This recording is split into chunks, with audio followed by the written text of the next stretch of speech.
Good afternoon, everyone. A stone's throw from the Capital Beltway. We are at the Potomac Curling Club at the National Capital Curling Center for the 2024 Cherry Blossom Draw number 12. Lots of them. This is Pool H, and I'll explain what that means a little bit later when we have more than 3 viewers.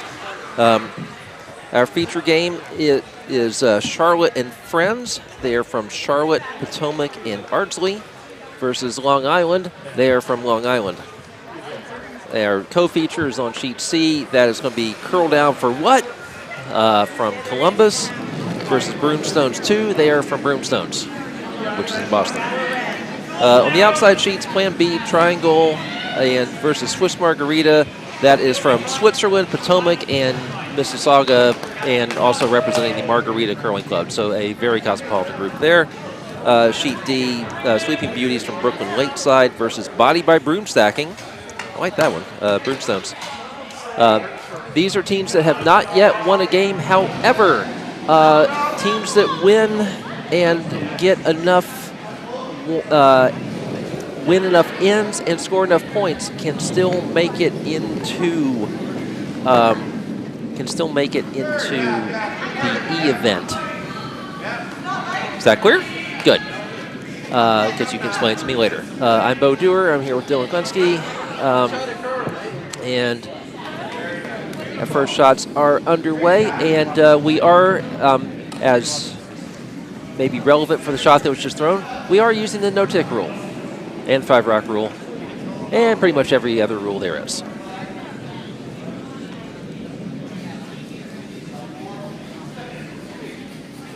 Have no exclusively Potomac teams out there right now, but we have some teams with Potomac members on sheets A and B at least, possibly elsewhere.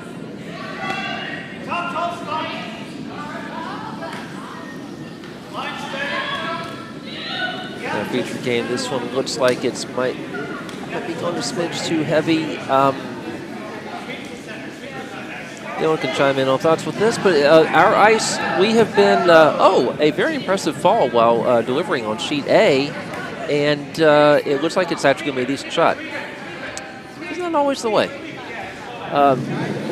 But our ice, we have done a lot more with ice prep. We have a new scraper. We have changed up our schedules a bit, and what we are seeing is that the ice is a bit speedier and swingier than in past years, and that is taking some adjustment. I mean, there are a lot of people who come to this Bondsfield come every year or have been here frequently, and this is their 3rd game, so that's still an adjustment process. Though this is pretty fast and swinging ice, and also if you typically play on arena ice, this must be vastly different.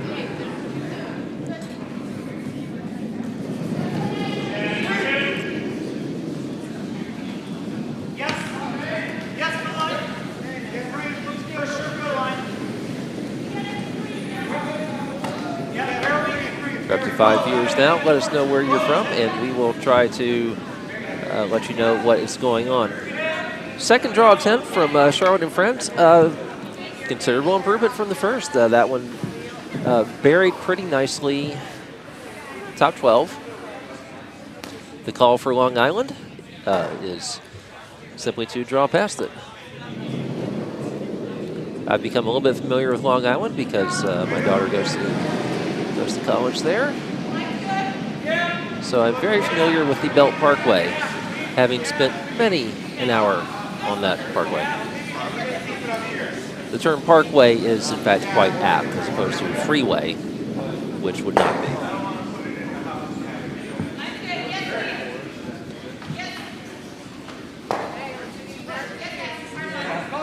So the Long Island shot coming up as a guard, I'm thinking that was probably not what was called, but it could set things up for a little bit for later. Top 12.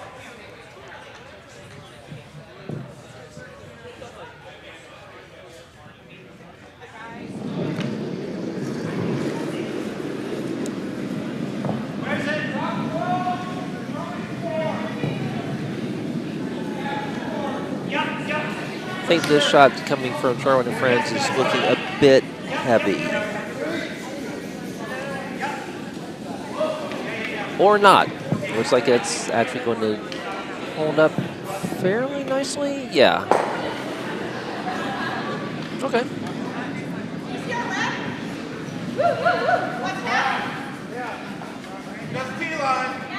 I'm often mad at myself when I put a draw just past the tee line, when in reality there are probably 15 other things that I did wrong aside from that in the course of probably the preceding 5 minutes. So I really should not worry about that. That's actually a fairly well-weighted shot. No, it's good.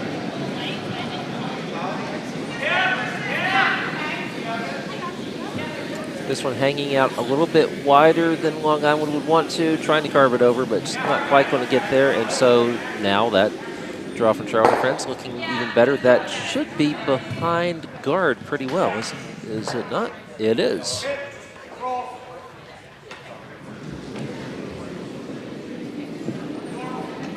The Long Island team here is the one that has the best chance of getting through to the E event. They have won 6 ends and 7 points. So they would need to either win 4 ends and 9 points or just 5 ends, along with actually winning the game to advance. And they're going to come after that red one and take care of that. And lie 3, one of them buried. Fairly open draw with backing, though, for Long Island if they so choose.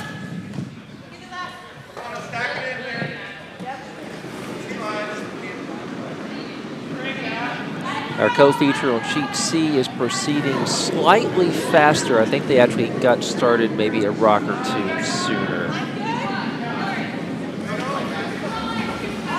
On our feature game sheet B, that is the first of the skip rocks. Sorry, vice rocks.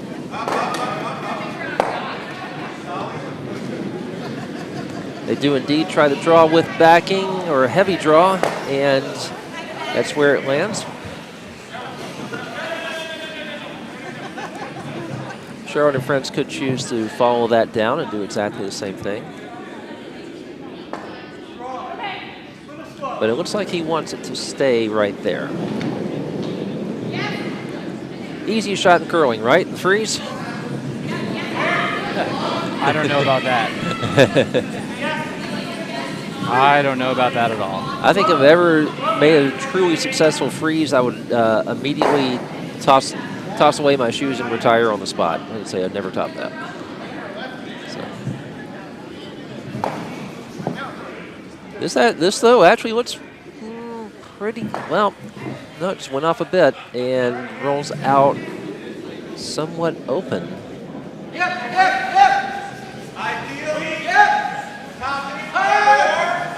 So a little momentum swing in this end now. Long Island in the ascendancy. Try and put up a scoring guard, you might say, and try to get to the 12-foot.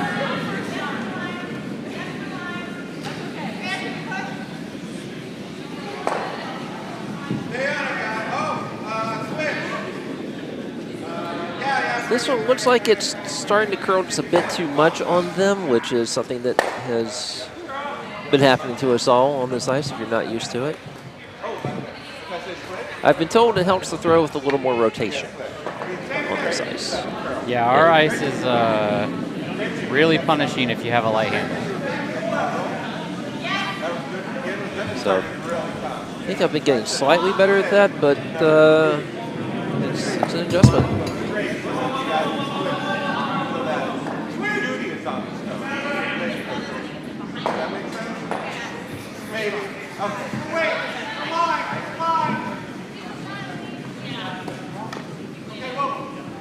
Charlotte and Friends shot, trying to get around all those guards to the middle of the ice, and that is, oh, they just wanted that to curl out a little bit more. Aren't those the worst, when you're 3 inches away from a perfect shot? Yeah, those are the ones that you just want to scream at. Right. can always take the moral victory of knowing that you threw it pretty close to what you meant to do. Yep.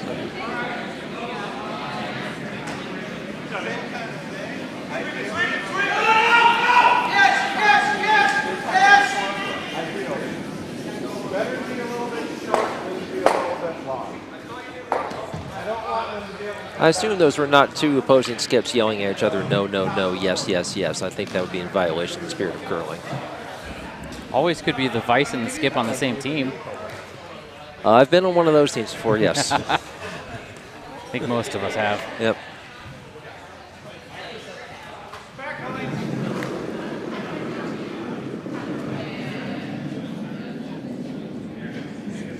Yeah, and to that point, I feel like I watched the Long Island delivery here. That looked like a fairly light handle. This is only rotating about 1.5 times so far, and you can see how that handle has just almost gone away. Now, that said, it looks like the result is going to be okay here. Pretty much. Replaces a buried red one with an over-buried one. A buried red one.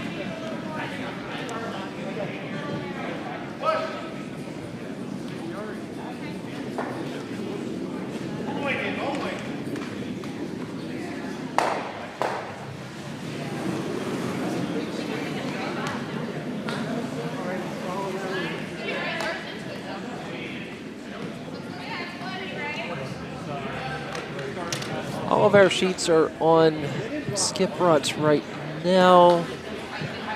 No one's throwing the hammer, it looks like. I don't think anyone's throwing the last of their own yet either. I think sheet C is the fastest one, and curl down for what? Is about to throw their last. Our feature game, this is the first of the skip rods for Charlotte and French. They do not have hammer. Or do they? They do, yes. They do? Oh, yes, they do. We need those little counting devices. So you need to have somebody like with a, just a little clicker on each sheet. Oh, I've got the software to help tell me that. Oh, yeah. If you do it's got the rock number. Yeah, on Ken's Wizardry, if you actually do follow each shot, it will click through. I tend to miss a shot or two, and then that negates the advantage of that.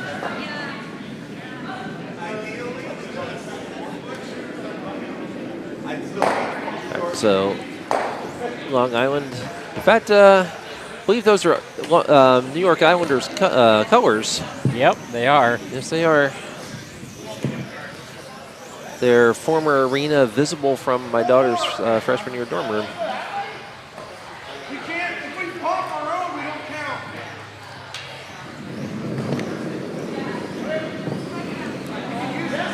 count. So trying to say there's backing here would be an understatement, but we keep seeing shots that sort of squirt through and not be exactly where. Is extremely light. Oh boy, and not much of a handle either. Not that it would have mattered. Yeah, that is going to end up well out in front. Okay. Well, if you can get around everything with just enough weight to tap that red all the way out of the 4. You could score 3. Meantime, this is the hammer on C. Yep. And this is a shot. It was a shot for 2. It is now simply just going to be 1. For Broomstones, Martin.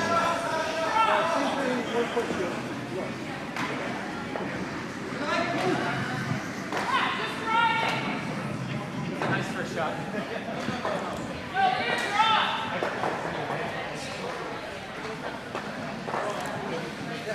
So our hammer on our feature game on sheet B, as I try to keep an eye on all the other sheets and see where we are.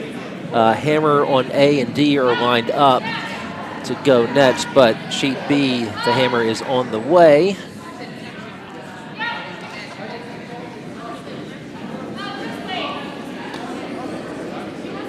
Sheet B, this looks like it might nestle in there kind of nicely. It's not going to get over to that red, though, is it? Nope, not quite. It certainly isn't. Will it roll? No. Steal of 1 for Long Island. All right, so on sheet A, Swiss Margarita is about to throw the hammer there. And on sheet D, about to see a hammer from Sweeping Beauties from Brooklyn Lakeside, which I believe is I want to say it's an outdoor club. I think they have an outdoor facility. I'm not entirely sure about that. I did the entire Wikipedia list of curling clubs update. You'd think I'd have it all memorized by now, but not quite. So sheet A, okay, and we'll get the view of the house. Sheet Swiss Margarita. Drawing for 3. Yeah, and that is looking pretty good. Sweeping Beauties drawing against 4. And that is going to give up 4. Yeah. All right. Well, Body by Broomstacking is one of those teams that has a chance of playing in the E-event final as the Swiss Margarita. So those are encouraging starts for those teams and make the teams on the bubble right now very, very nervous. The teams on the bubble right now, which would be 20th place, is Team Greene with 10 ends and 15 points. Above them is Chud Muffins, who we just saw. Above them is Go Steelers. Above them is NCC. Above that, everyone has won 2 or more games, and so their places are more or less set. In fact, I think their places are set because we will get into the knockout rounds after we scrape following this game.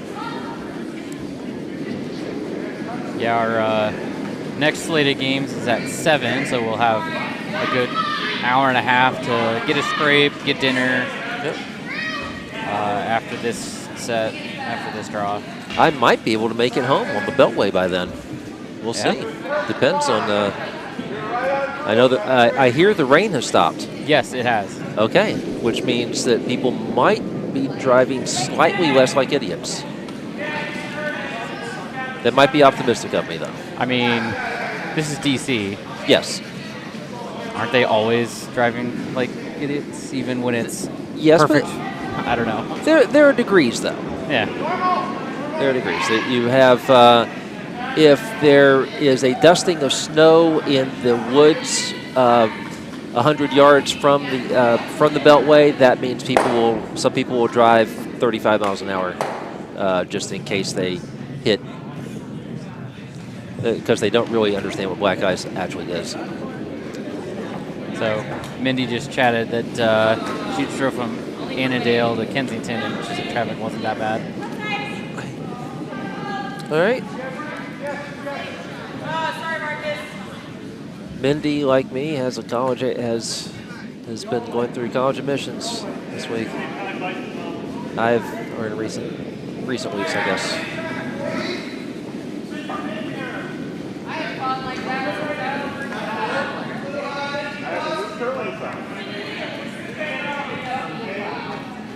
One of the people with our fairly awesome junior program. We've had some juniors in here volunteering this weekend, or today. Actually, this is my first day in. This is my only day in this week because I was working Thursday, Friday. Also, I find that said trip around the Beltway is best made in non-back-to-back days, whenever possible.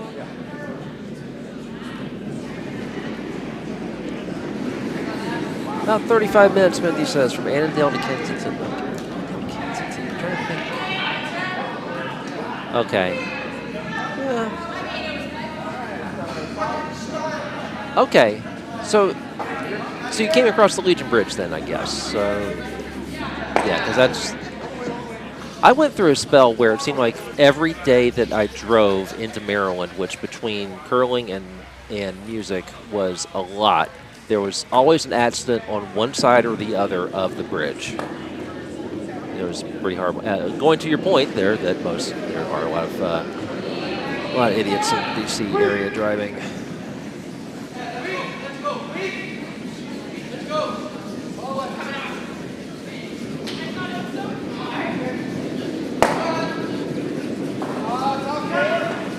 Well, they got the hit they were looking for, Yeah. but I don't think they wanted it to roll that far. Probably not. So it must have picked something, someone says. My guess would be I'm seeing an awful lot of shots out here that just have light handles. Yeah. On all 4 sheets. Well, on sheets B and C, where I have the best view of them. I'm glad someone told me about throwing with a little more rotation, because that certainly has made a difference. So just as DC drivers are slightly less like idiots in sunnier weather, I am slightly less bad now that I know that I'm supposed to throw more rotation.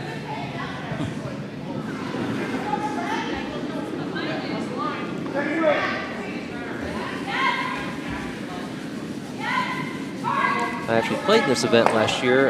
We were 1-3, I believe.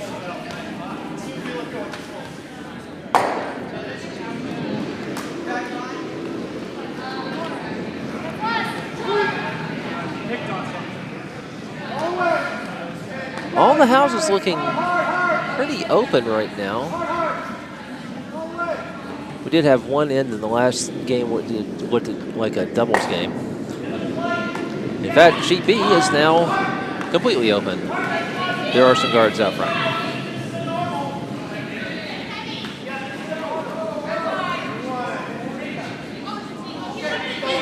On sheet C, can they? Nope, they're not going to get that to roll in and off because that's curling a bit too much and it's going to be swept through, or will it? Nope, it's gone.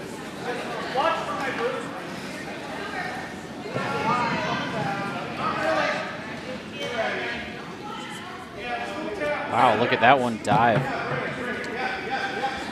Yeah, and even when we have seen rotate, I have seen a few. I played a game on sheet D recently where I almost felt like there was a almost a valley between the in the center of the ice. It just seemed to, once it slowed down, it just seemed to come down like it was in a half pipe or something. Yeah, and what's funny, you say that, and on Wednesday when I was playing here on sheet B, I felt it was the opposite. I felt like there was a giant ridge running right down the center line. Because if once it started curling away from the center line, it went a mile. Oh boy. But going towards the center line, it would look like it was trying to crawl uphill. Oh boy. Well, we talked about a freeze being one of the toughest shots to throw. That was pretty nice from Charlotte, and it appears they did get shot out of it, unless they're. Yep. I mean, Looks like it's me. yeah, good shot. Speaking of our ice, I just saw Denny out there, and I wonder if he was doing a bit of maintenance on something.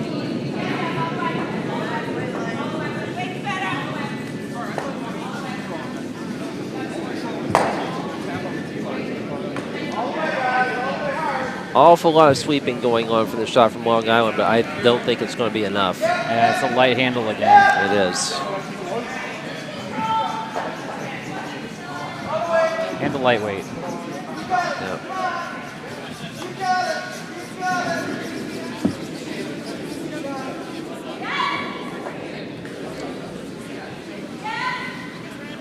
Over on sheet A, Swiss Margarita, which scored 3 in the first end, is piling up the pressure to score again. They've got 2 right on the button.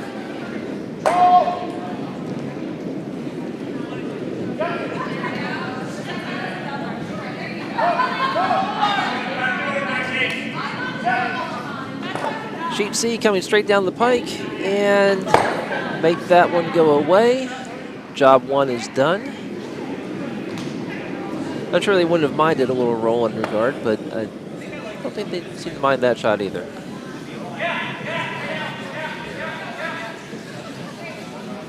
Flash through for Charlotte on sheet B. Charlotte, I believe, the second southernmost dedicated ice club in the U.S. I think. I know that Vegas was building one. I can't remember if Vegas is actually farther latitude down or not, but I believe that Atlanta or Peachtree is the southernmost because the Florida clubs, I believe, are all arena ice.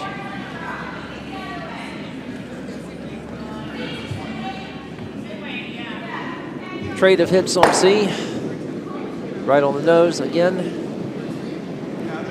Well, I can't speak too much about the southernmost clubs, but I have a good feeling that I've played at the northernmost dedicated ice club in the country. Is that, my guess would be Belfast. Fairbanks, Alaska. Oh, okay. Yeah, I think so. There you go. Over curled a bit. Oh. Improves yellow just a touch. Yeah. And locks it onto that other red one. It certainly does. That is virtually impossible to get rid of. Which yellow is thankful for because they have hammer here. They do. They've got 2 more rocks to come. Yep. So that was the beginning of Skip's rocks. Yeah, we're on skip rots on all 4 sheets right now. So please pardon us if we can't quite follow what's going on all 4 at the same time. Yeah, the trade of hits is continuing on C. And in our feature game, everything's being played on one side. Other than that one random extra corner. Reminds me of arena ice I've played on where you can't curl to the other side. So just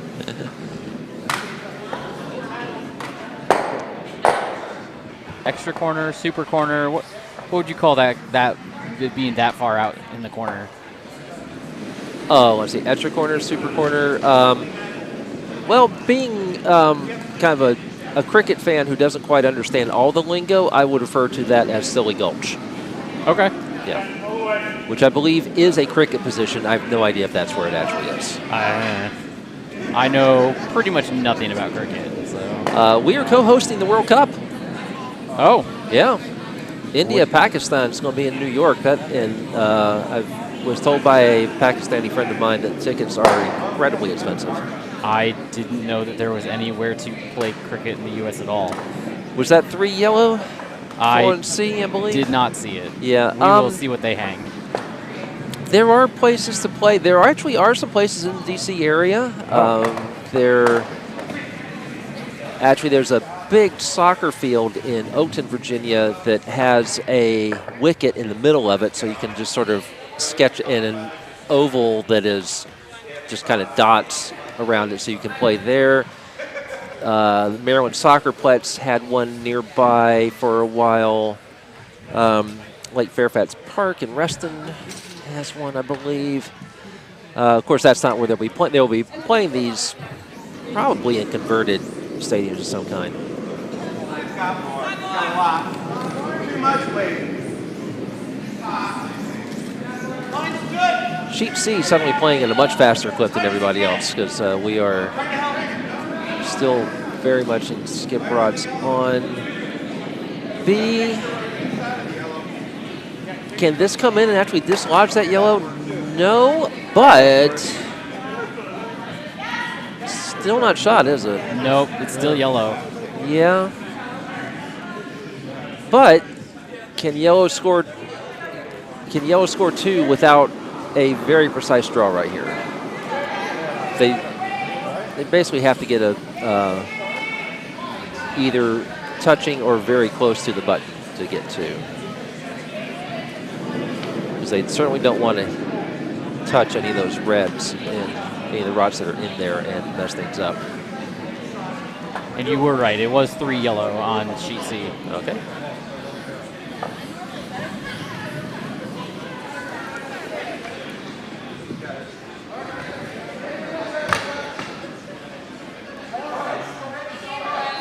I believe A and D are to the penultimate rots of each end. Yes, they are.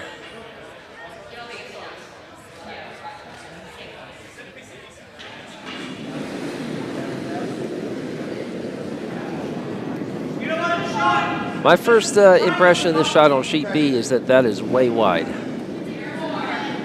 Our ice is definitely swingy, but I don't think it's that swingy.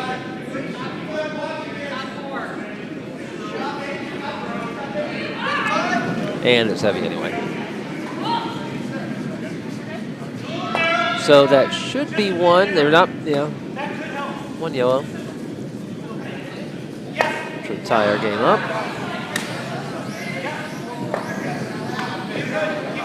So on A and D, we should be to the hammer in each of those, with teams trying to get back into the game.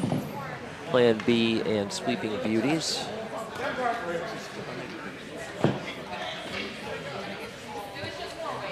Oh boy, Plan B is drawing against 4, 5, 10. A lot. Sheet D, it's a bit simpler. It looks like that is a draw for 1.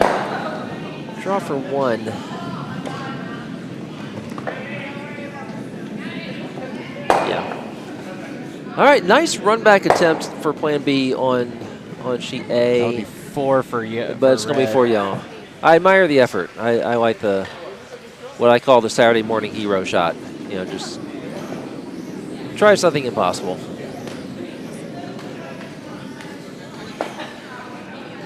The hammer's underway on sheet D, and she does not seem happy with that.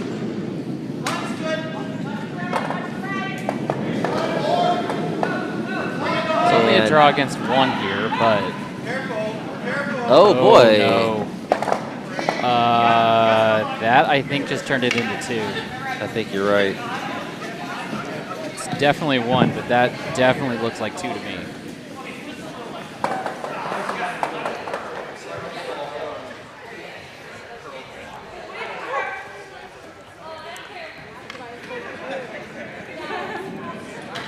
Well, they agreed on something. I'm calling it 2 until unless they hang something else.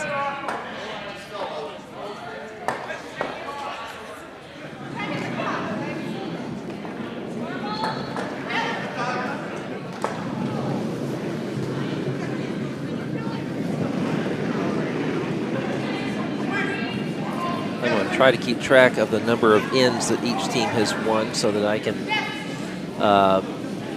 make an educated guess as to who has advanced to the E event when we are done.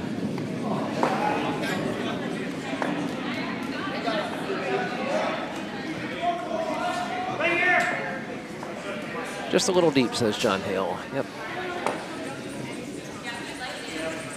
Yeah, so on sheet A, Reds won both of those ends.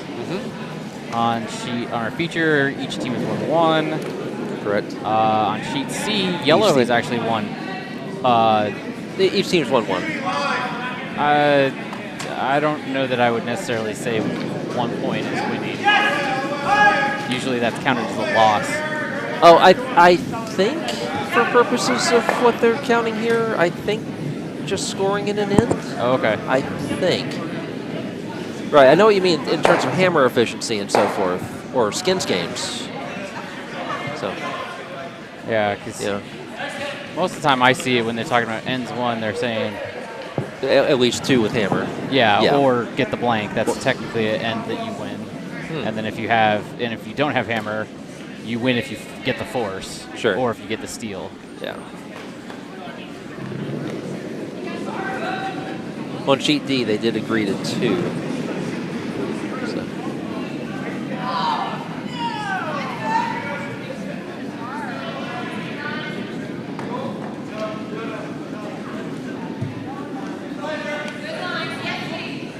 I'm going to try to peek at these rules to see if I have this correct in my head.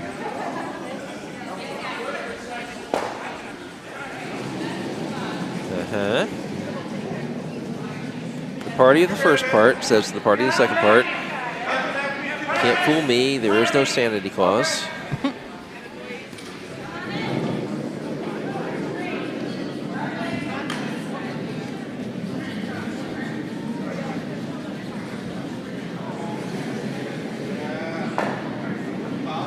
Points, ends, and stones. Yeah, it just says number of ends 1. I would have to think, though, that guess we'll have to defer to Topper on what that means in it for the purposes of this event. Yeah. I'm sure someone watching this is in this field and would be able to enlighten us.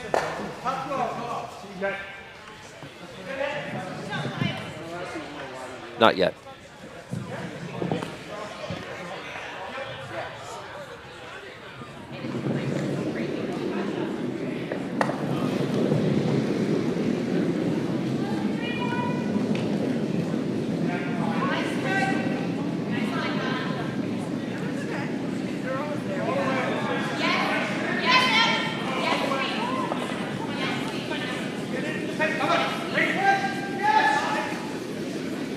Charlotte and Friends trying to drag this one into the house. Can they make it bite? No, they cannot. They do, however, have... They're sitting 3 right now. Yeah, they're sitting 3, and they've got one that's 2/3 buried, but I believe Long Island feels they can get rid of that. Oh, an interesting little push on that release. That put more rotation on it, but it also... and I say this as someone who has had his form called out on the feature sheet at this event last year for pushing on my takeout release. He's kind of lose the control over where it's going to go, and that one hung out toward the middle. Yeah, they just fully jammed on the second yellow instead of getting to split them off. Yep.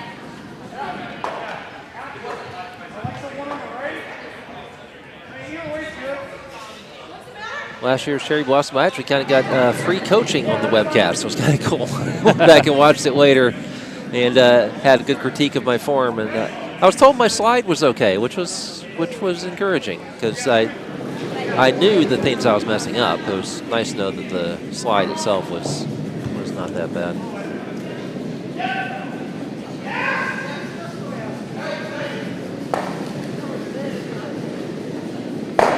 Nice shot there from Charlotte and Friends to bump theirs deeper under cover. And Y4. Is there a double? Not really. The jam would, it would probably jam, wouldn't it? If you get it thin enough, you might be able to get a double, but then I don't know if you'd be able to. Oh, that's over curling. That's going to hit their red on the center line. Yeah.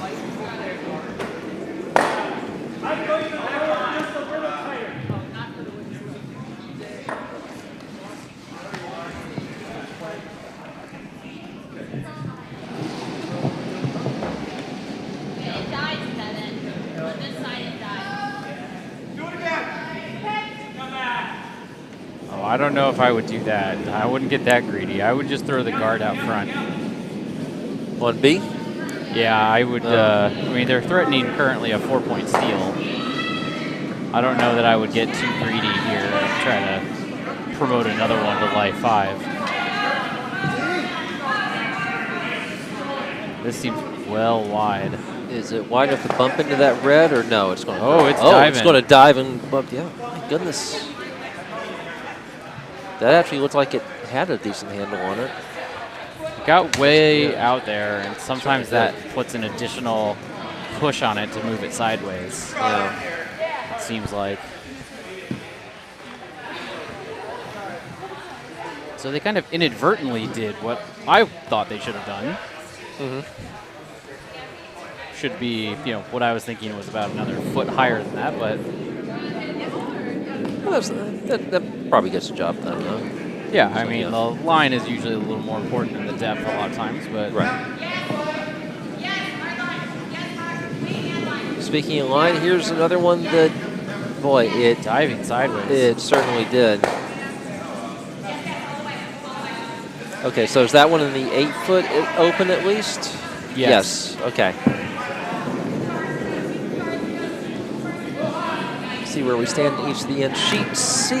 Sheet D has gotten farther, has dropped a bit behind the pace of the other sheets. Sheet C is our fastest. Yeah, they're already well into skipped rocks. Yes. They are about to throw the penultimate rock at the end. Yep.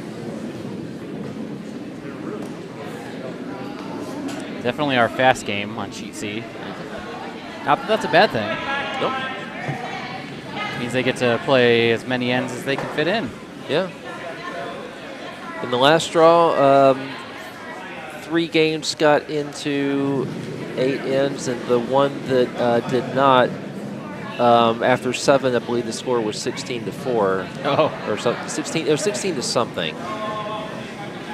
It was 16 to less than 8. So there was not going to be a comeback in that one.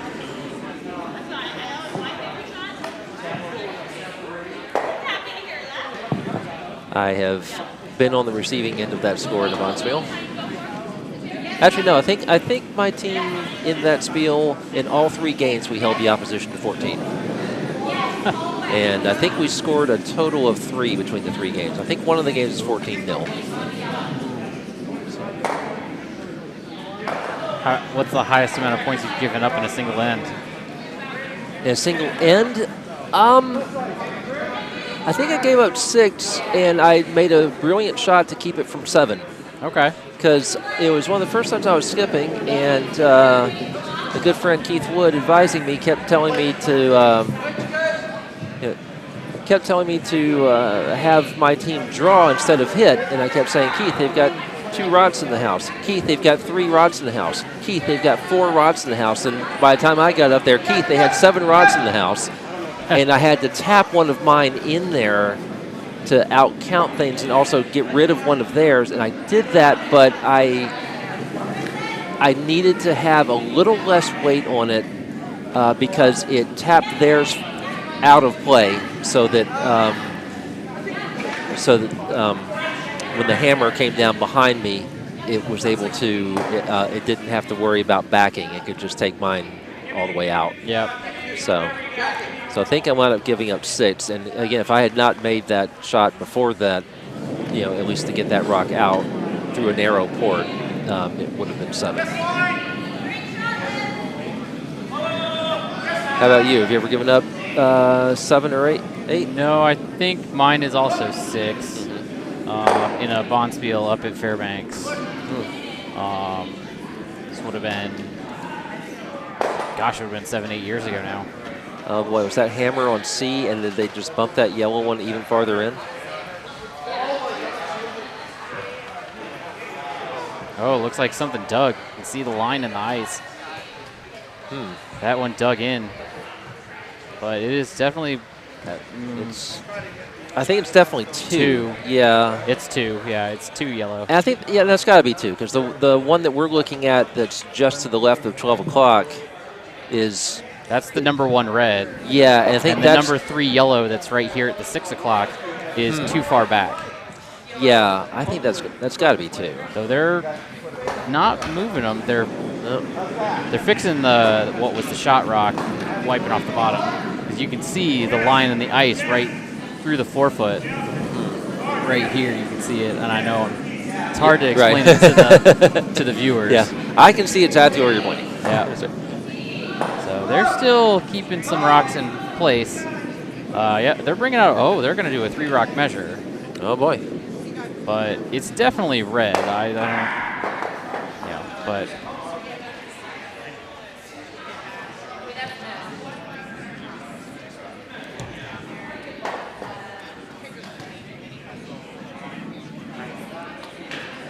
They're at least doing this measure correctly. You measure the odd stone first.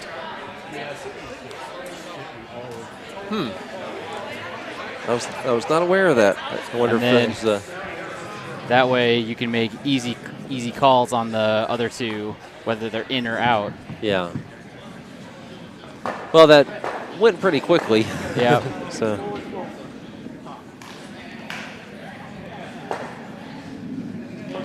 All right, do we have hammers on? No, we still do not have hammers on other sheets yet. In fact, actually, sheet B is the one that is going to conclude next, because all the others are not yet throwing their penultimate rock. This is the next to last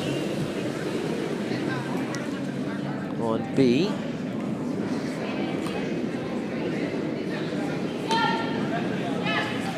Sherwood and Friends, which sounds like a kids TV show based on an animated spider.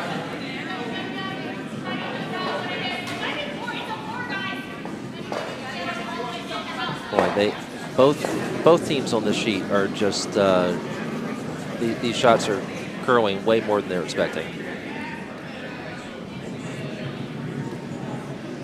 Especially this direction. I don't know if we'll see if it's a little bit better when they're coming back for the fourth. Yeah. So we concluded that with 2 yellow on C, right? Or was it 1? I don't remember. I believe it was 2. Okay. Yeah, they have not yet hung it, but I think it would have to be. Yeah, because they were measuring for a third, right? Correct. Okay.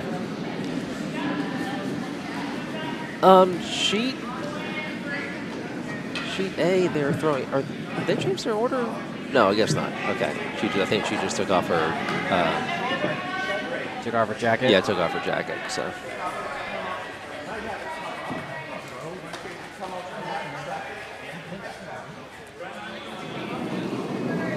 Interesting discussion on B, and it's going back and forth across the ice. They're.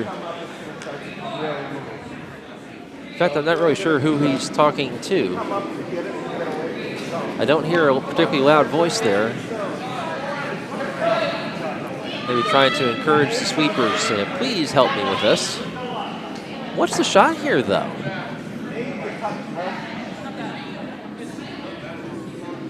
Almost looks like he's going to try to come through those 2 lines and try to get to the button. Oh, boy. Which, that's a... I don't see that happening. The port's big enough, but I think it's going to... it's over curling already. Oh, yeah. That's not going to do what they want. Yeah. Okay. That's going to be 2. All right, another end for Charlotte and friends. And keeping track of that. Okay, the hammer on A is our next hammer, and then it'll be D after that. This is the next to last one on D, and that one is going real fast. It's being swept even faster. I admire the sweeping technique. That's impressive. Hammer on A. Coming down toward a very convoluted house. Drawn against, looks like 3. Yeah. Well, that's going to sail past, isn't it? Might grab the back one. It one. might get the back one. There we go. Yeah, so it's going to be 2 instead of 3. Yeah. So that's something. So, by my count, Swiss Margarita is now 1 end away from moving into position for the E event. And knowing some of the people on that team, they will be greatly relieved to hear that. They did hang 2 yellow on C, so we were correct. Ooh, that is a very nice center guard to start that end. Yeah, in our last game on sheet B, one of the teams, the lead just, you want 2 center line guards, boom, boom, there they were. It was, that impresses me in many respects more than a dazzling takeout, to be able to throw with that much precision. Uh-oh. This is, okay, no, that's. All right, hammer on D. Sweeping Beauties trying to get on the board. From my angle, it looks like they might be lying 1, but I'm not sure where those are in relation to each other.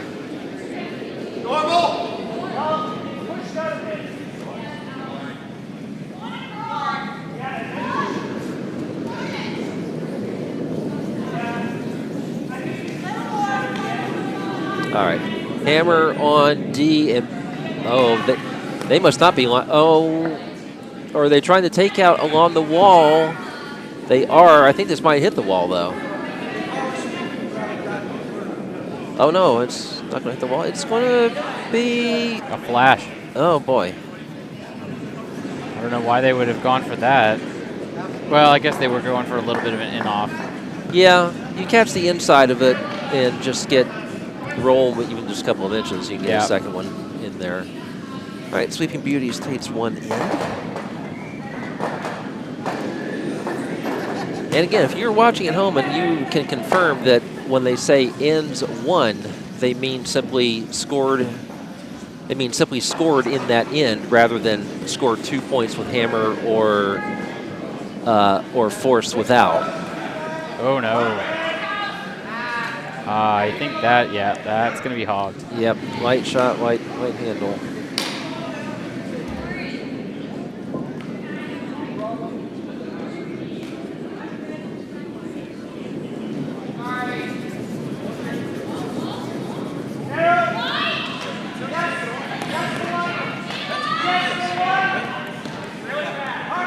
Sherwin and Friends with a nice start to this end.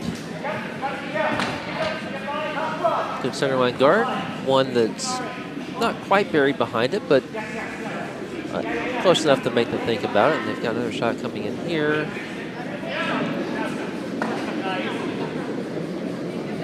Make this shot correctly, could have 3 kind of staggered on the center line.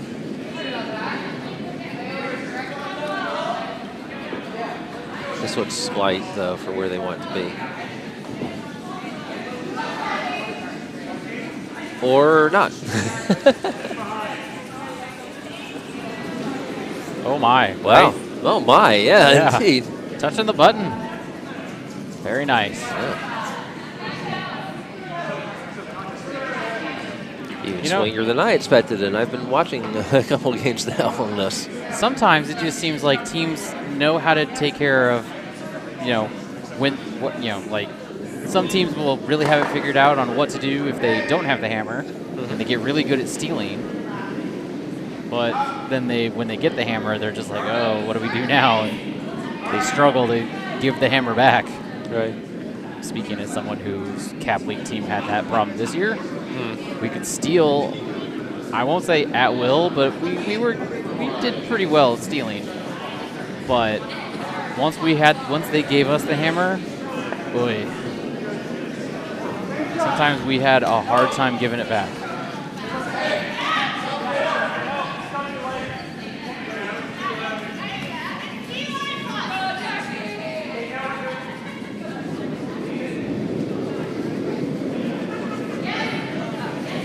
Nice bit of sweeping on A to get a rock fighting, we think. Oh, sheet C. Curl down for what? Just continuing to pile on the pressure. I know it's there's still a few rods to be thrown in there, but that's when you're down 4, you really don't want the house to look like that. That was a touch heavier than they wanted here because I don't think they wanted them sitting right next to each other like that. Yeah. Gives them an opportunity to get both if they get it right in the middle. Doesn't look like they're trying it, though. Nope, that's definitely not hit weight. Or at least.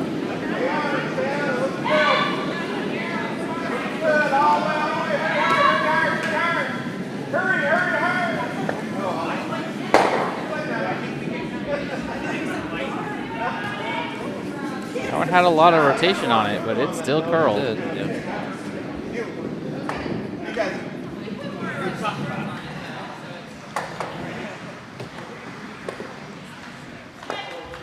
We are on skip trots on C.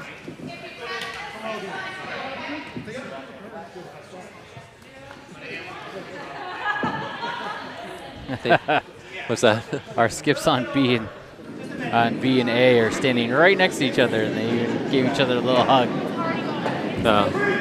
They were trying to line up for shots. We have, yeah.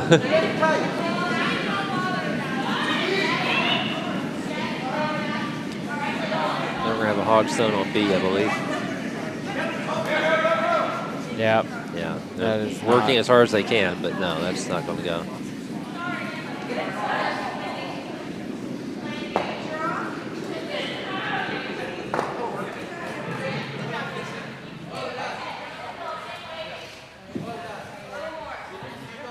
Long Island going to try again to get something moving, get one of these yellows out.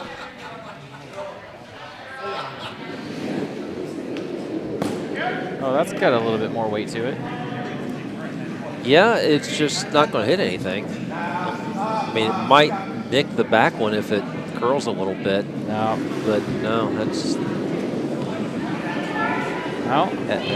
As Spandau Ballet once sang, that shot is through ooh, that shot is through ooh, ooh. Well, so what they need to do is they just need to combine their last 2 shots together. There you go. Because the first one had good line, not enough weight. This one had... weight but not line. Right. Yeah.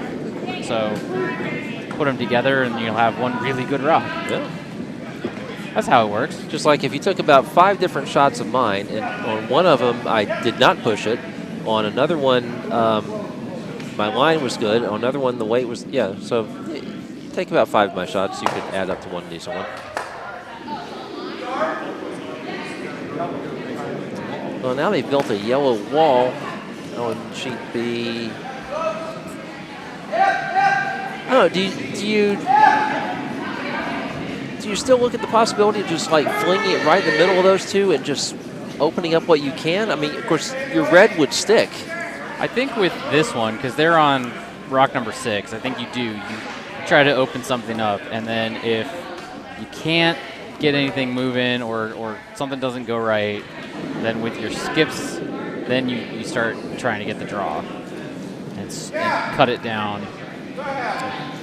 But yeah, it's still early enough that you want to see if you can move something. Yeah. Well, this will move something. Moved 1.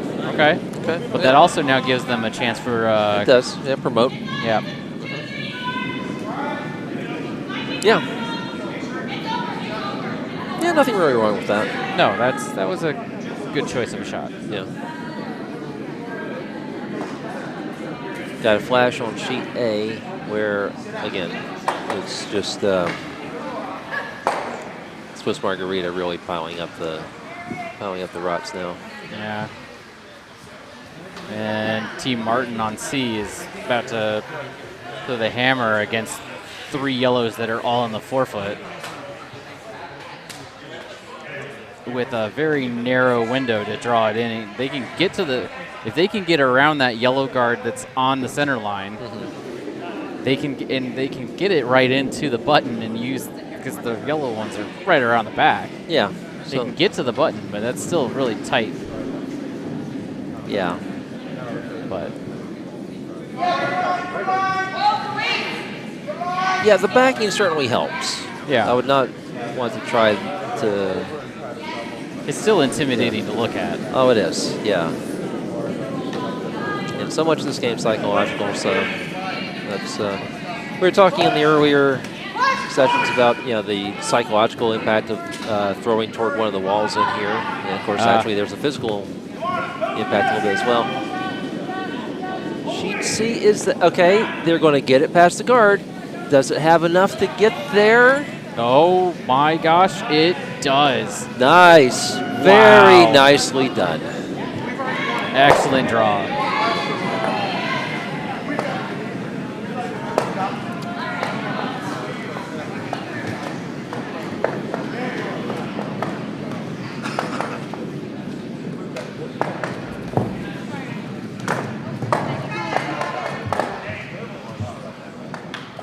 This is now by far our fastest game. Well, not, yeah, by a good 3 or 4 rods anyway.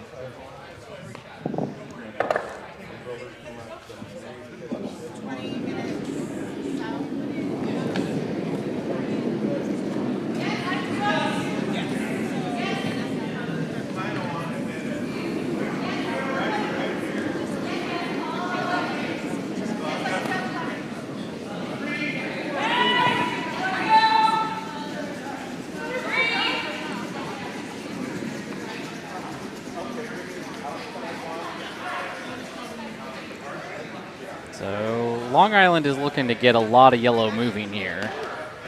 This is going to be an upweight shot on the furthest out guard. Push it back and try to get as many of the ones in the house moving and out as possible. Yeah. At least one of the,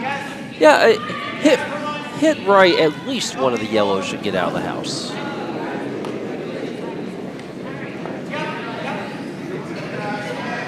Good weight. I'm not so sure about this line, though. They're trying to hold the line, and okay. Well, that It's an opens, improvement. yeah, Yeah. it moves the third one out to the 12-foot instead of having 2 of them in the 4-foot.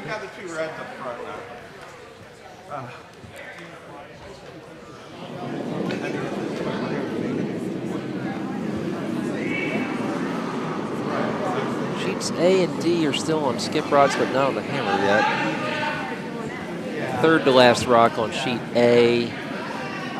Fourth to last rock on sheet D.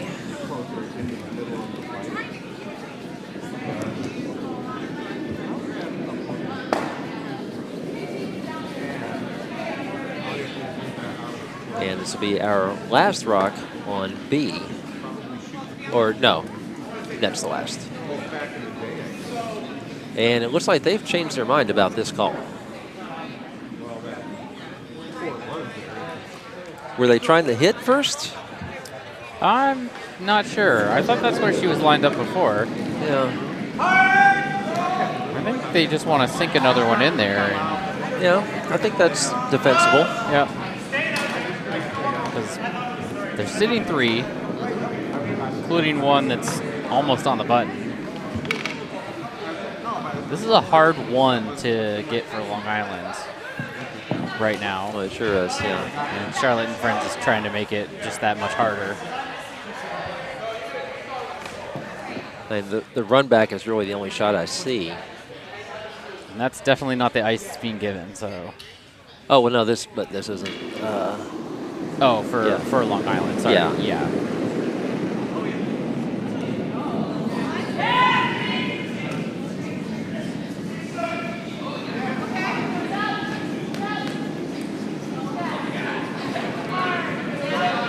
Wow, this came way farther inside than I would have thought.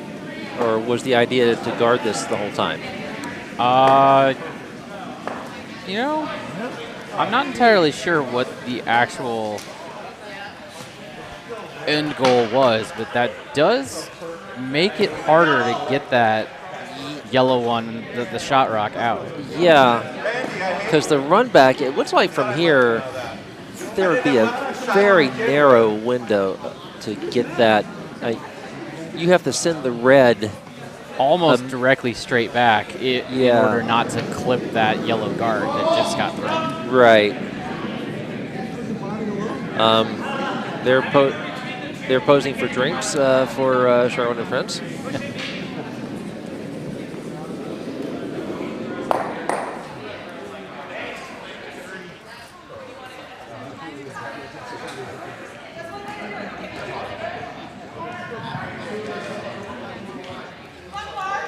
Sleeping Beauty is about to take their last on sheet D. They're drawing against 4 without hammer.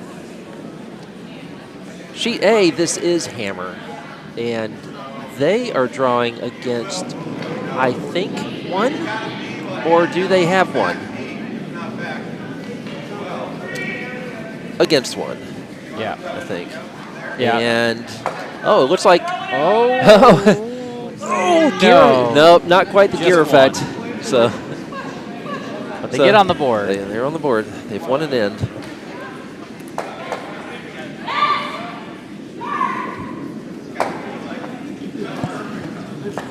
That's the last shot on sheet D coming into frame now, and that is going to flash. This is going to be a draw for 5 for Body by Broom Stacking. Again, one of my favorite names in here.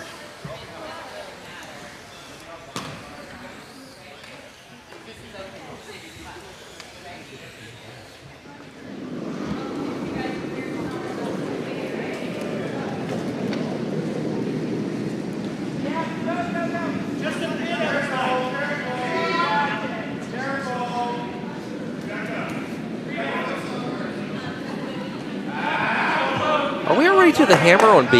Yep, this was the hammer. Oh my goodness, that's right, yeah. So that is going to be, that just spun and just saved a 4th. So it's only going to be 3. If that red hadn't spun as hard as it did right there at the end, it would have been 4. Okay.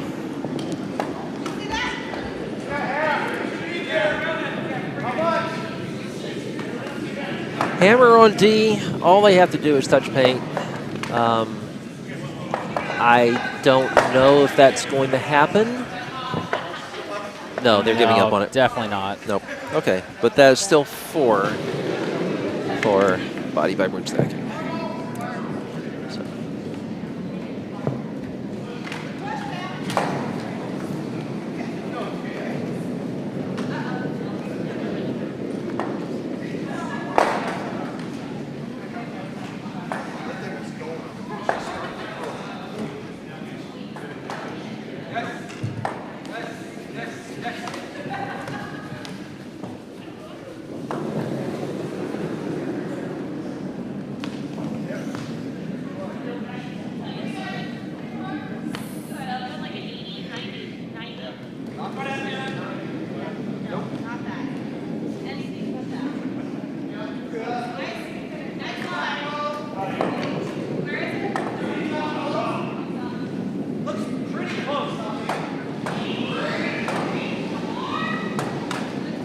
Oh, that one got close, but it is still just out of the house. About as close as you can get without being in.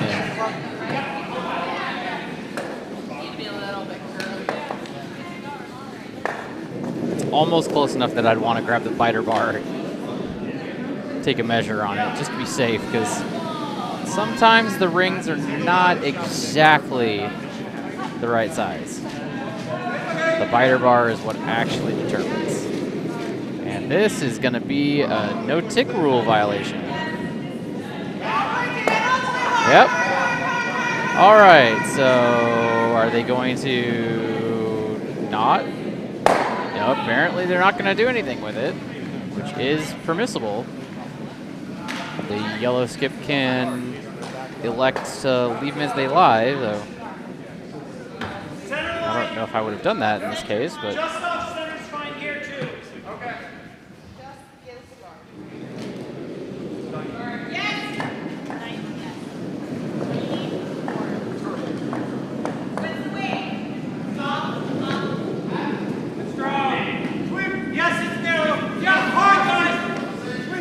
Part of me almost wonders if they didn't even realize that that was a no-tick rule violation.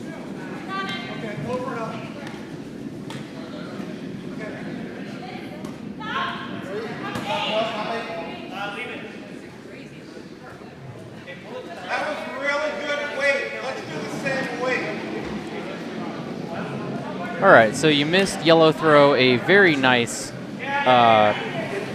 center line guard, very close, but just out of the house. Then you saw red came in, bumped into it, which was a no-tick rule violation. Hey. It didn't look like they even really realized that, but by keeping it where they were, that is still a permissible outcome. So that's kind of a saving grace for those of us who run programs where we have guests come in, so we can just sort of let the no-tick rule slide a little bit, because you don't have to enforce it in the games you're playing with guests. You're not going to be so serious about it that you're going to weigh the pros and cons of one of the first 5 rots being replaced. Yeah. So and with these teams being our H pool, they might not care as much.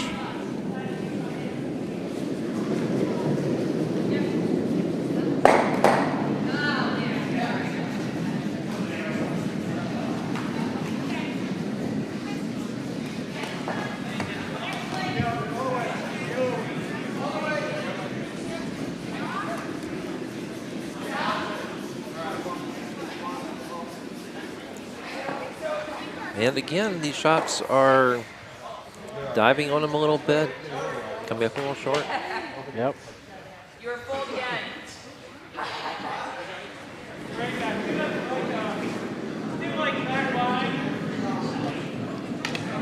We are at skip rots on our lightning fast game on sheet C.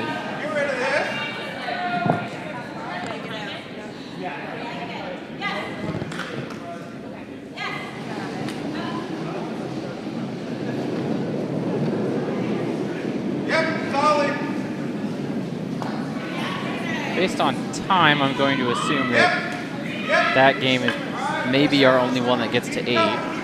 Starting to look that way, yeah. Because there's a sign that says they are giving the official time after which no end can start as 5:11 p.m. Yep, they're about to finish the 6th. Or sorry, they're about to finish the 5th. Move into the 6th. So if they pick up the pace just a little bit more, they'll definitely get 8. Our other games are either, well, I mean, a couple of the games are also, the scores are not conducive to playing an 8th end. Right. And even if they were, they're slow enough that it seems unlikely that they would get enough rocks thrown fast enough to get to 8.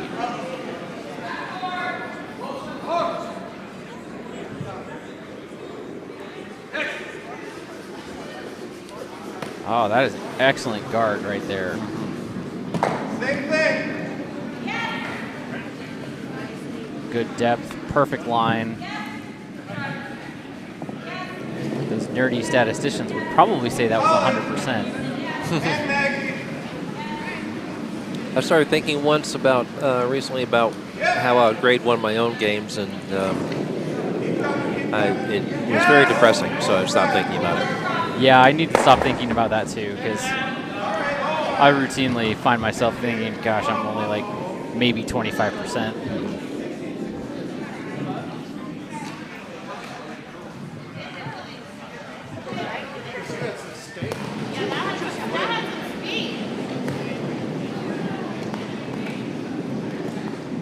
Okay, I believe we are looking at the hammer on C. Yeah, so this looks like a draw for 4. Yeah. All they got to do is get full 12-foot.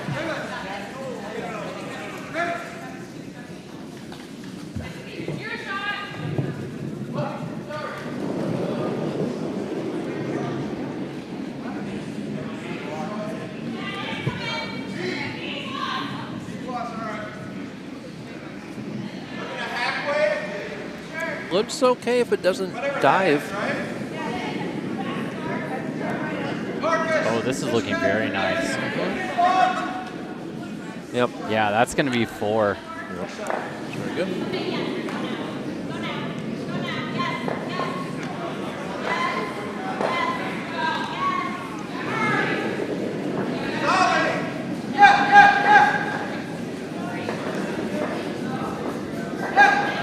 Feature sheet, you see, trying to get rid of some of the traffic out front, and yep, they'll do that. Well, that they probably didn't want that too much.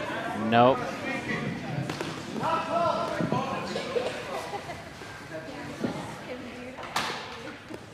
Yeah,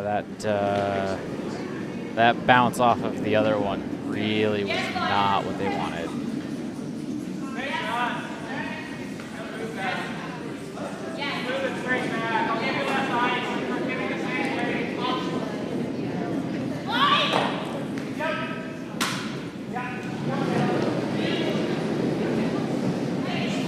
On vice rods on A, B, and D right now. Simultaneous shots on A and B, which again leads me to increase my plea to add synchronized curling to the Olympics.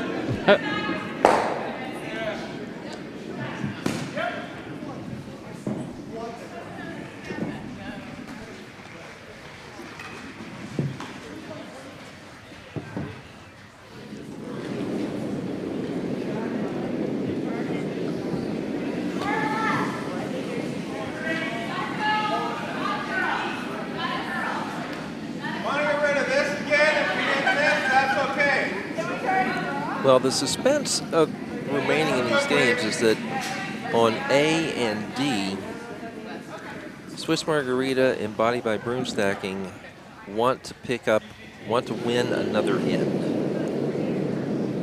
which would put them in good shape in the tiebreakers to reach the E event, which means they get to play again tomorrow. That's all right. That's okay. things around with that one, but didn't really improve the situation in the house.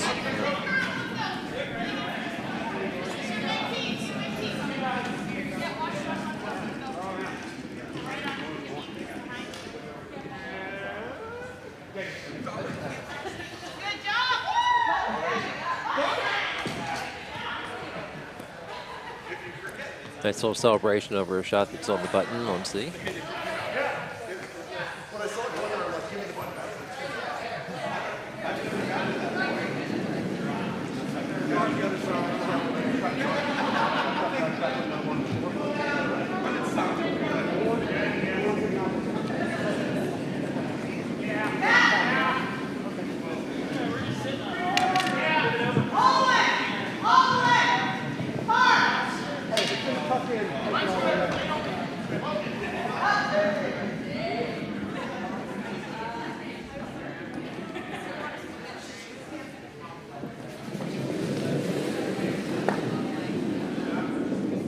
First skip right now for Sherwin and friends.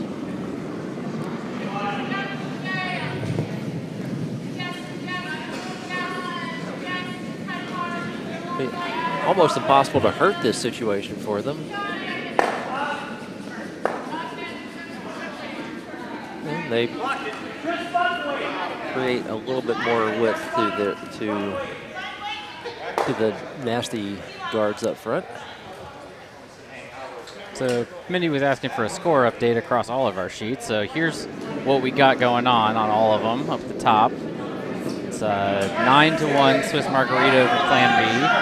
Here on our feature, it's 6-1. Sheet C, which you've been watching on the side, is 9-2. And over on sheet D, it's currently 10-1 in favor of Maddy by broom stacking. 10-1, a pretty good song by the band Rogue Wave. I will take your word on that. That one's not one I've heard of. I saw them open for Guster and Ray LaMontagne at Wolf Trap one year.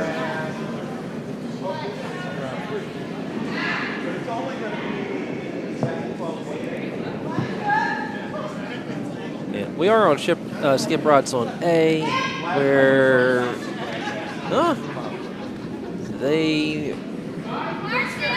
a flash there, and it looks like Swiss Margarita might have a little bit of work to do to get that that other end that they may need for tie-breaking purposes.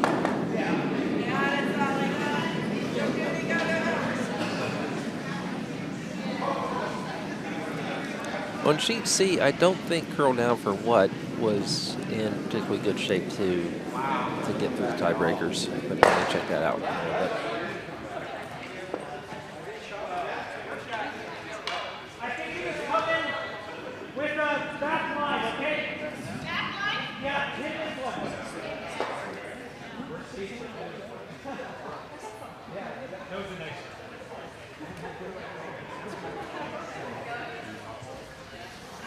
Yeah, Curl Down for What needs to win 5 ends to really have a chance. Well, again, depending on how you count the ends won, they either need 2 or they have them. I'm not sure. Yeah.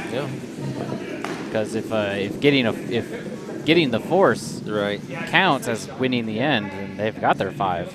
Yeah. But again, that's something we have yet to get an answer on. Right.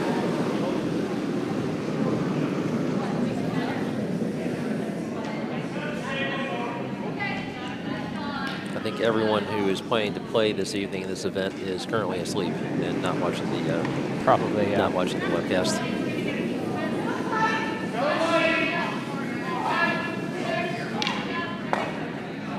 That is a pretty good result there for Charlotte and friends. Takes away some of that draw path that would have gotten Long Island to the button. There's still an opportunity for it. It's just a little bit harder now.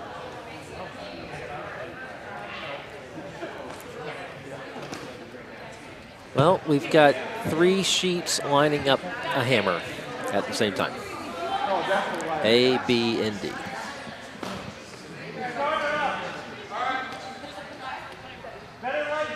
It looks like D is going to go first with Sweeping Beauties.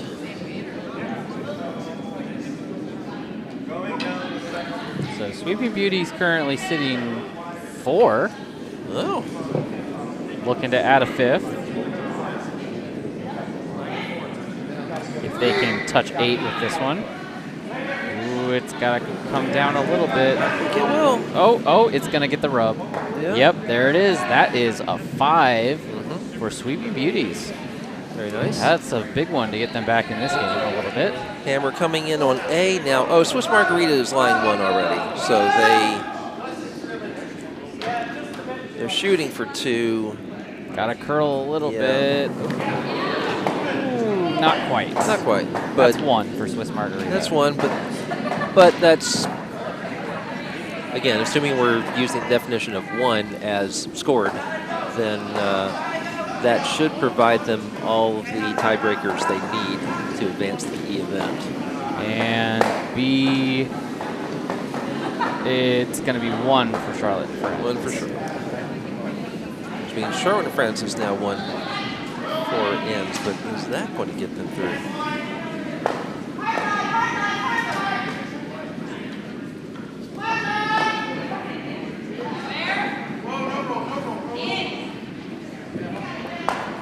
If Charlotte gets to, if Charlotte wins a 5th, then they may be in business. Yeah. They've definitely won 4, no matter which. Right.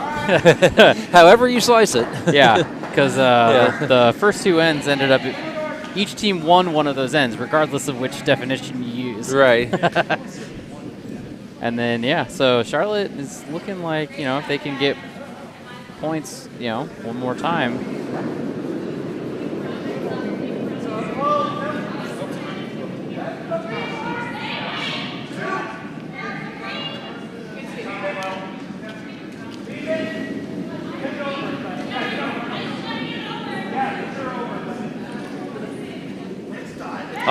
All of a sudden, sheet D is our closest game.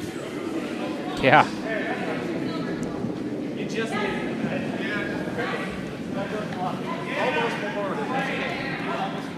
And there are rules that state how many ends you receive if the teams agree to shake early. Ah. So you would not be penalized if you win big. Right, and you are required to accept the handshakes if the other team offers. So, but with the number of ends and points you would get for that should be enough to compensate you for any sort of loss. All right. Resident tech guru is in the house. The wizard of the webcast, Ken Clark. Yep, standing right next to me.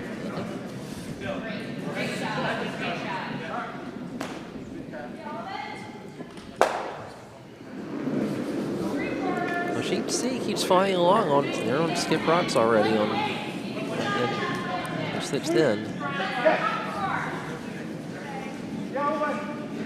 Yeah, at this point, if I were in any of the games that are not on Sheet C, I would be sorely tempted to shake after 6.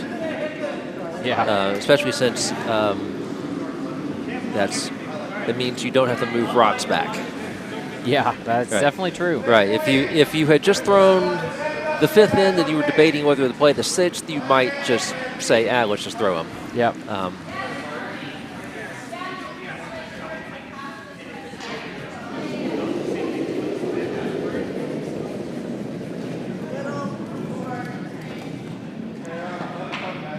I would not be surprised if we have at least 2 concessions after this end. That one is going to just come right on through. Yeah, on sheet D, I think if we were to see a steal, then maybe that would keep going. But aside from that, probably not. How's it going, Ken? Hey, Dylan, Bo, how you doing? How are you? Just went out for a walk, and now that the rain stopped, and it was kind of nice when I started walking, and then it kind of clouded up, and at least it's not wet though. So. Okay, that's good. I mean, it was thin clouds when I went out, just kind of getting a little warm from the sun, and then it just faded away. So I take it I've missed a few fun things here. Well, some games that are definitely one-sided. We're computing E-event tiebreakers. Yeah. So there's that. Trying to figure out the definition of what constitutes an end one. In what sense? Oh, if a team has won the end, or what the criteria is for winning an end. Yeah. Definitely, if you score 2 with hammer, that we definitely know that. And a steal, we also know definitely counts. The question is, how do you count it if you only score 1 with hammer? Did you win that end, or did the other team win that end? We're not sure. Okay. Because I haven't looked at it that closely, so I have no idea. Because that's what it's going to come down to for those E-event tiebreakers. Okay. I would think at this point that Swiss Margarita Swiss Margarita has won. They've scored in 4 ends. They've scored multiples in 3 of those ends, and they would have. They've definitely won 3. Yeah, and they. No, I would say they've won 4. Regardless, right, because they forced to 1 in the other end. So yeah. So I think Swiss Margarita looks very good for the E-event. I think. And same would go for body by broom stacking. Well, yeah. No, they've scored in 3 ends. They might want to. They might need to score in another one. Yeah. Again, it comes down to the how does a force work? Right. Because they've won 3 or 4 depending on how you count a force. They've scored in 3 and they forced in 1. They scored and scored 2 or more in 3 of those ends. Yeah. So you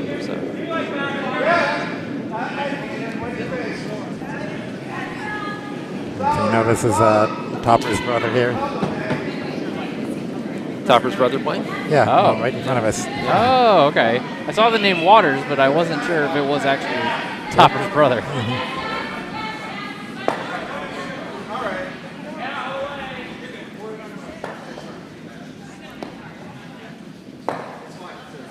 Sheet B, or Sheet C, the rare situation in which a rock sits on the hog line but is not removed from play. Oh, yes. Because it touched a rock that was in play.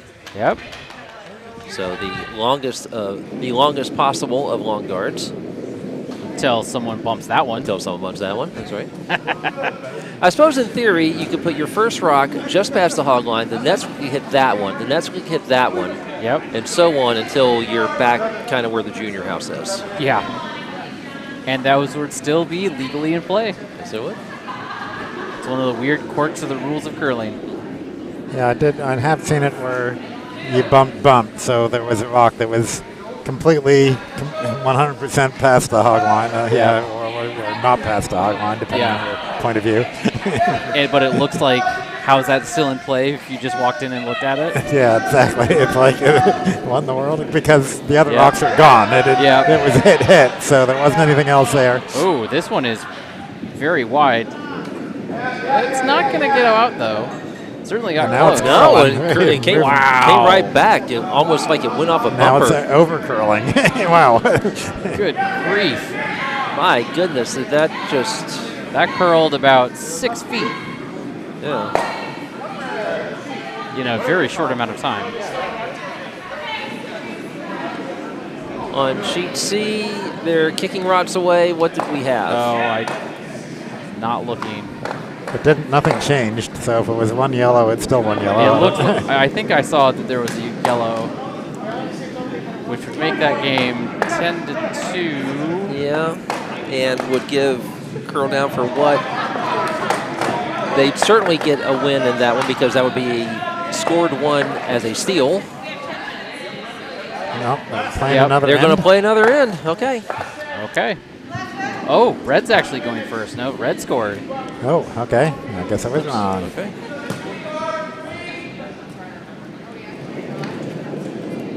Guess we'll have to wait to see how many points they hang, because I saw at least 3 red rocks in the 4-foot, so... Yeah, but I can't imagine that many of them were out counting that yellow. No, I mean, yellow kept throwing up guard, so it was more like, let's give him 1, I think. Yeah. Sheet D, I think, body by broom stacking is in very good shape to win another end by any definition of winning an end. They've got 2 in the 4-foot, all fairly well buried. I mean, I suppose someone could come run a lot of stuff back in there, but. So it was only 1 for Martin. Okay. So it makes it 9-3 for Pearl down for what?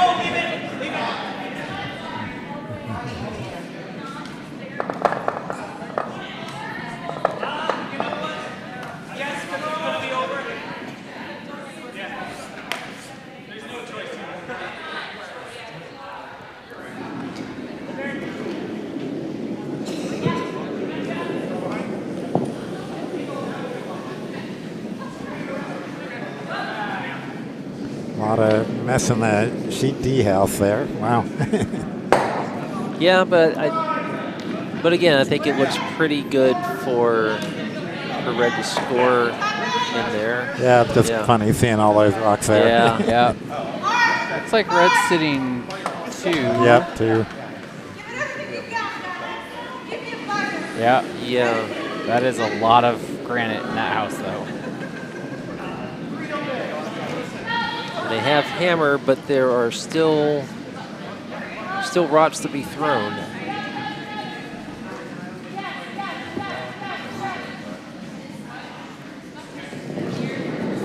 Oh, it's gonna clip that. Ooh, that's close. Oh, yeah. Oh, they did hang 1 red on sheet C. Yep. Yeah. Did you say that already? Yes. Yeah. Okay. Yeah, Sorry, yeah. I was So looking at another sheet when you said it. Okay. that yellow that's at the 12 o'clock, that is close enough that if I were them, I would get out the biter bar. Because from personal knowledge, it's not always the decals for the rings are not always exactly 6 feet in radius. Yeah, the houses you see look like a solid circle, but really they're 4 1/4 circles that all kind of get stacked together and tried to get them as close as possible. But yeah, they're not perfect. Yeah, so the biter bar, though, it is the definitive. This is the edge of the 6. This is the edge of the 12-foot. And I have actually, in one of my games earlier this half, I ended up getting a 1-point steal with the biter bar because it was way out. The opposing skip thought it was out, and so he threw the hammer right through the house, thinking it was going to blank. I pull out the biter bar, and I got the 1-point steal off of it. All right. Yeah. Well, on sheet D, shot went a little wide, and so that is going to be body by broom stacking is going to get its 4th end that it needs. In fact, if I were them, I would throw this into the wall. Yeah, there's no need for them to really do much. They're already up by 4. Yeah. They're in position to score 2. Right. I think at that point that's a concession. I don't know why you would play 7th end if you're down by 6. White's better. Of course, they're doing that on sheet C.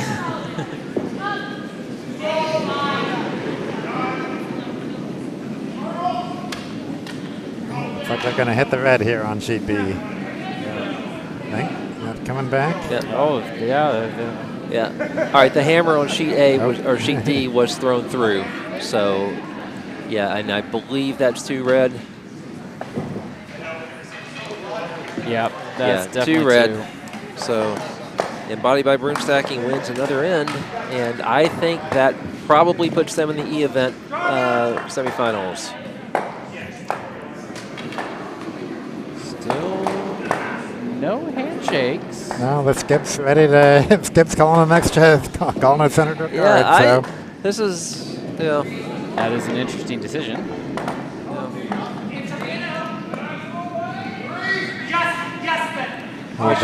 They should do a psychological study on why people concede faster in leads than they do in Bonspiels. You think they would concede faster in Bonspiels because they're playing so many games? No, I think it's a lot of these, not quite, several of our teams are arena ice, including some of them, yeah. Sweeping Beauties are. Right, there's that. I think that's an outdoor that's facility. Outdoor. It's got a little roof over it, but no walls. So yeah. So they are actually played against them last night, and they showed me a nice picture of this beautiful fog over the ice. So sometimes they can't really see the skip. It just kind of you throw in the direction that they're shouting. I had that when I played in Atlanta last year. Alex holding down the broom into a fog. And I'd sort of aim for basically the shaft of the broom. So Long Island drew in there and got their one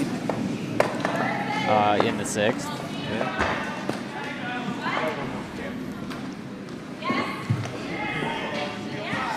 Looks like they'll continue. Yeah. Speaking of arena ice, Long Island, the same thing. Yep.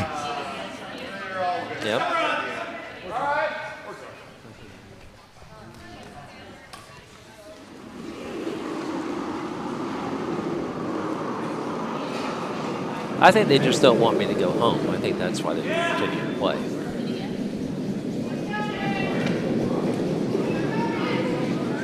The hammer on A. Going for a bang, bang, bang, or just get that one red. They did not get it. So that's going to be one for Swiss Margarita. Yeah. So Swiss Margarita, again, has scored several. Yeah. So, yeah, So that's a steal. So that one definitely. That's definitely a 5th end they've won. They've got to be in the playoffs. Yeah. Or I would think. And I also think the same of body by broom stacking. I don't think if Charlotte scores in another end, and that's the definition of winning, then I think they're in the mix. Sheet C, I don't think either of these teams is going to make it through. However, I could be completely wrong. It's going to drift into the 8-foot. Oh, actually, it looks like it is touching the 4-foot. Yeah. Just a bit. And we play on sheet A, where the score is 11 to 1. Yeah, so the cutoff time is 5:11. So it's actually 3 minutes until the cutoff time, so they can play another end if they want to. And those are not teams that play on arena ice. Yep. Yeah. So looking like maybe our sheet C game will not get to 8 unless they throw the last several rocks very quickly.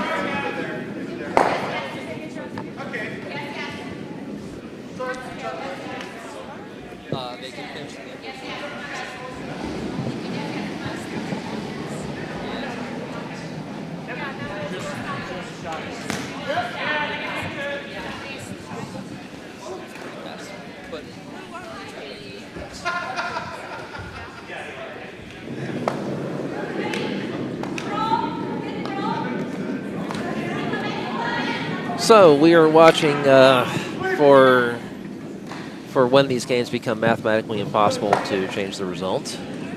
I would say that sheet A is already in that position. Sheet A is already there. Sheet D might as well be counted amongst that. Sheet D, well, let's see. How many have they thrown? Yeah, they would need an 8-ender, and they probably don't. Well, do they have that? No, I guess they still have enough rocks in play. They need a 7-ender to 7. win. Or a 6 to tie. Yeah. And one just went back, so they have to make, and one is, well, they could split that one in. Piece of cake.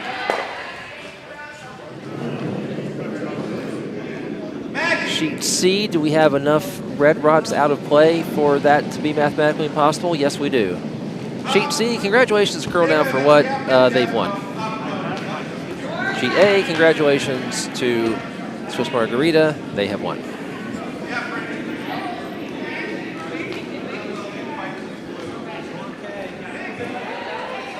Warm Room, congratulations. We have brownies. Where are the brownies?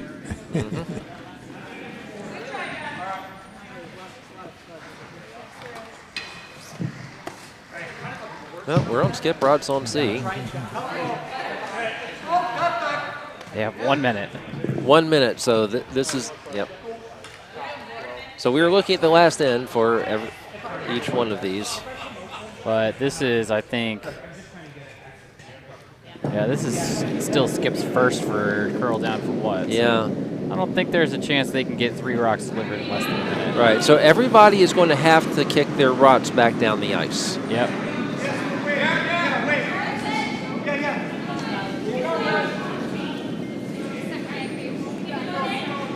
If you're watching and you have some theory on why no one is shaking hands in these games, please do let us know. And again, a couple of these teams are arena teams, and they just want to throw. Oh, there's the bell, which signifies that no ends can be played after this date.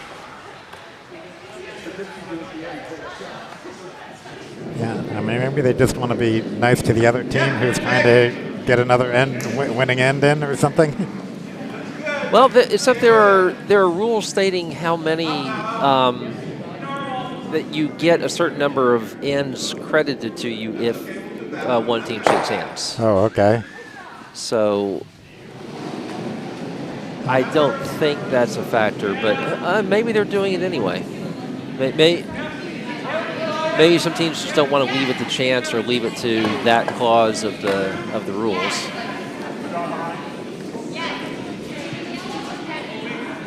Maybe they just want to be on the webcast more time, and That if we could stop be. streaming, they'd say, "Oh, well, I guess we'll just call it a game then." Well, I mean, Mindy's watching, so you know. Maybe she's just here to listen to us, though. She may not be here to watch the curling. We can just keep talking even if they stop playing. Yeah, we can just do that. That's fine. I mean, next game doesn't start until 7, Yeah, so they got all the time in go a the good world. while. Yeah. We'll see if we can get Bo to run out of things to say. So let's talk about GNCC for a bit. No, that's right. No, let's not go there. Let's talk about who played keyboards on which Yes albums. It started out with Tony Kaye on their self-titled debut and on Time in the Word and the Yes album, but due to his obstinance in switching to synthesizers, he was replaced by Rick Wakeman, the virtuoso, Fragile and Close to the Edge. Rick Wakeman, of course, left after Tales of Topographic Oceans, which he considered to be just a bit ponderous even by prog rock standards. So he left. Patrick Moraz came in for Relayer, but then Rick Wakeman came back. Wow, unbelievably, I have not driven off any viewers. No, but I think Bo shows that, yes, he can make it till 7 o'clock if we want to keep streaming till then. He might lose me, though. And I'm the one who can end the stream. All right, let's talk about stabilizers versus broom delivery. Okay. Let's see. Funny thing, I actually did not realize, I curled the stabilizer, and I have since I've been started coming out here as a guest in 2016-17, and I did not realize that on the one time I curled before that, which was in 2010, until I found a photo about a year ago, I did not realize that I used the broom sliding the very first time I curled in 2010. So I don't know how I managed to do that. Interesting fact, I was actually taught the person running the rental was a member of the Canadian wheelchair team. Oh. So it was a fascinating guy. Well, I'm all for broom delivery just because I like to get up and sweep my own rock when needed. So particularly when you're down a person, yeah, another sweeper.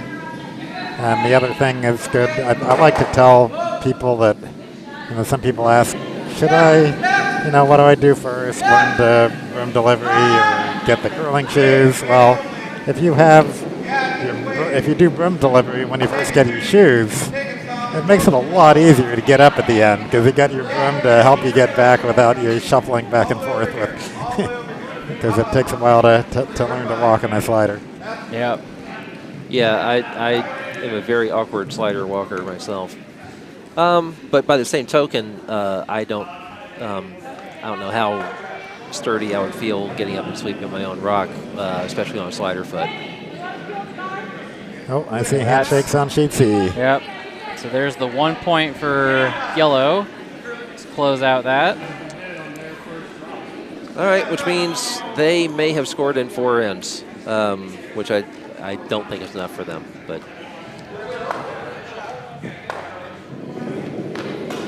so should we put sheet A or D on the side? Not like either one's a close game. which the sheet D's got a lot of rocks in play. Is sheet D mathematically possible? Could they remove? Okay, so they would need to remove the 2 reds and spill in the 2 yellows. Yeah, they can do that. No problem. Of course. That's the plan. They've been trying to set it up for this all along.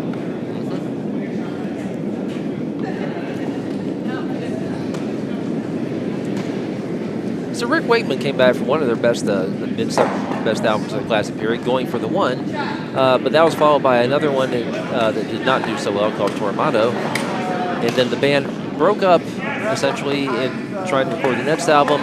They reformed. They actually grabbed the 2 members of the Buggles to replace lead singer John Anderson and keyboardist Rick Wakeman to record the album Drama, which is kind of underrated, and that takes us into the 80s. So 1 decade down, 4 to go. And how many different ones was that? Oh, how many different keyboardists? Yeah. Let's see. It was Kay, Wakeman, Mraz, and Downs. All right.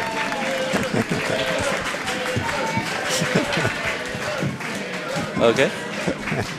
And they're...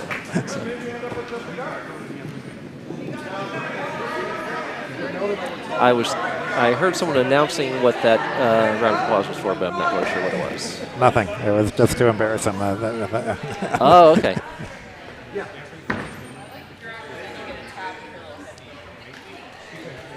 So yeah, it was 4 keyboardists then, because when they came back, Tony Kaye was the keyboardist again, so that was still at 4.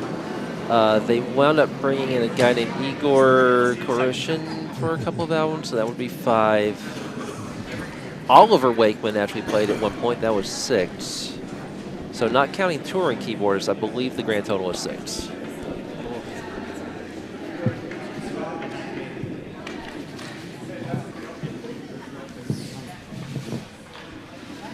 Well, we're to skip rods on D and A, I think, and B. Yep. Okay.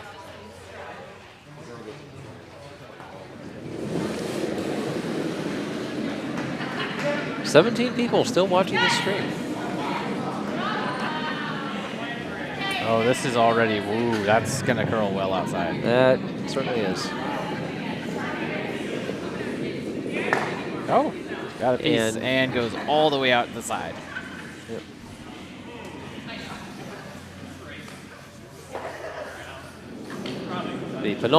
The penultimate rock for red here.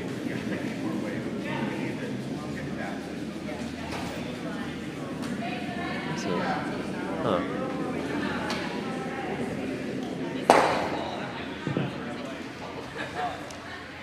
Up, now we're down to 14. Finally losing people. Same thing. Over our way. The results of these are not going to change. I'm sure in the next draw, which is at 7.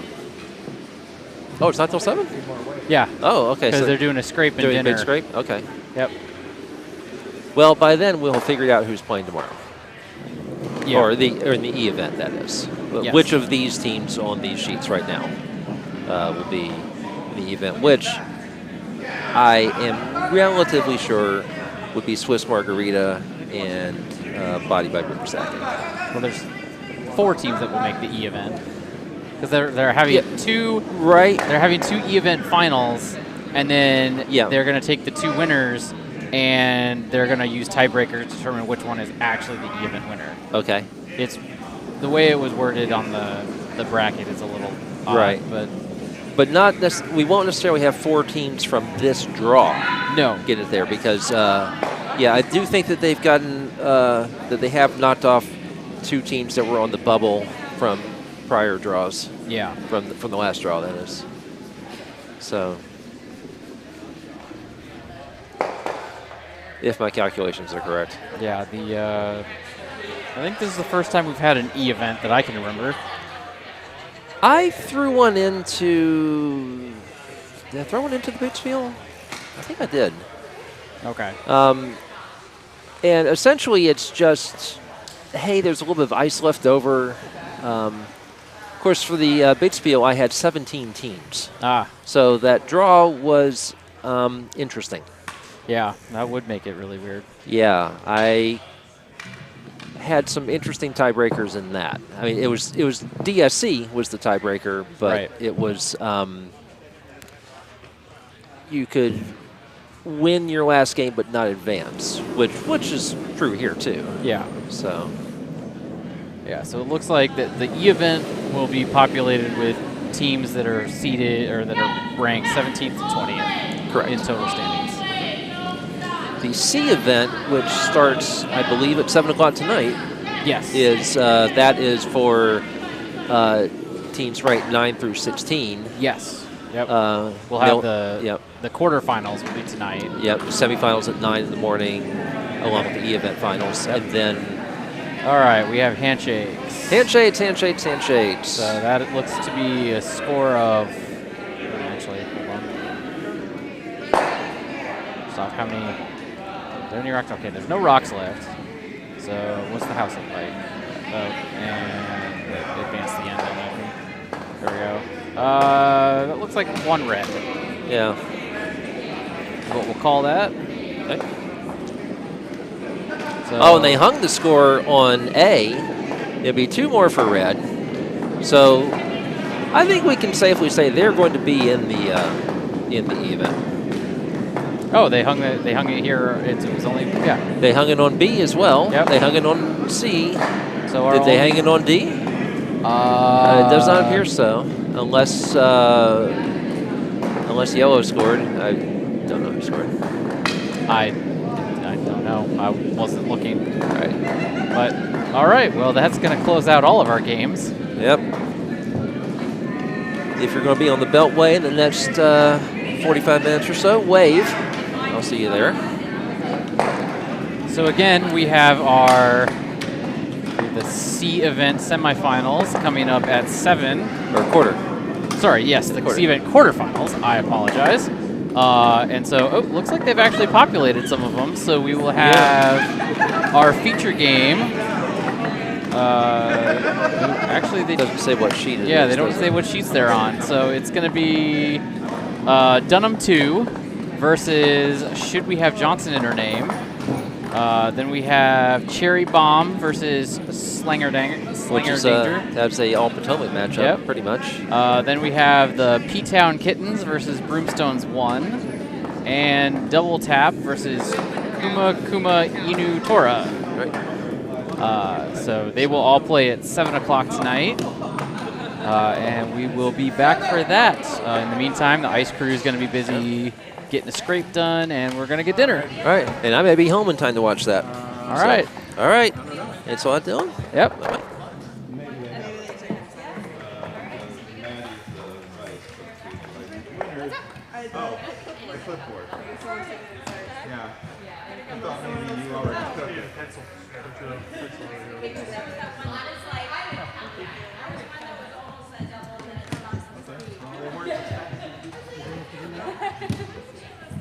See you at the table. At least my socks didn't fall on my ankles.